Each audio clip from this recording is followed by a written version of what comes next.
My name is Niklas. I'm the founder of Skalender. We are a B2B cold email consultancy. And in this video, I will make the argument that if you are running a B2B business and you have a large total addressable market and you are not using cold email as a client acquisition channel, or you don't run fully optimized cold email campaigns, you're leaving a lot of revenue on the table. And I'm not just going to make this argument because I run a sort of consultancy helping people do this. I actually make this video because the numbers just speak for themselves, right? So that's the whole purpose of this video, is just to show you some of the math behind cold email and what you can actually do with this channel if you do have a good offer and if you do know how to send out thousands of emails with high email deliverability.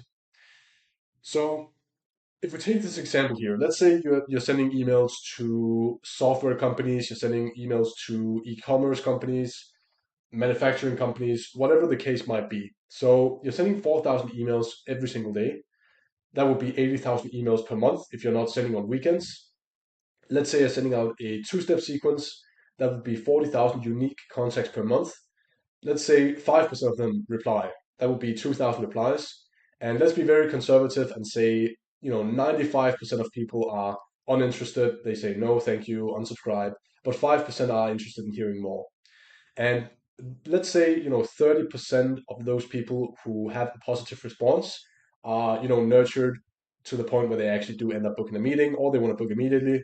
So that's 30 meetings booked. And let's say 80% of those show up.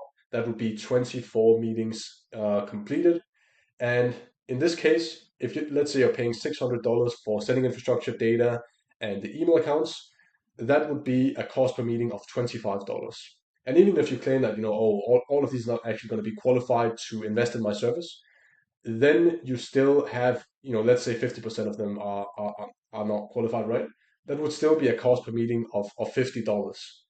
So you're paying $50 to sit in front of another person who is evaluating your offer, and you do this 12 times every single month, right? You will generate revenue from this. If you perfect the sales process as well, like this will, especially if you're selling a high ticket offer, this is a no-brainer. You have to implement cold email.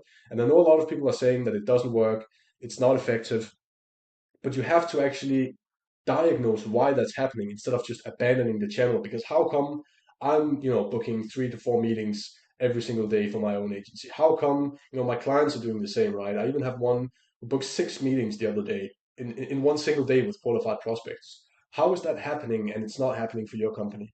It's because there's a delta between sort of your knowledge of the channel and where you could be in terms of your knowledge and your execution on the cold email channel.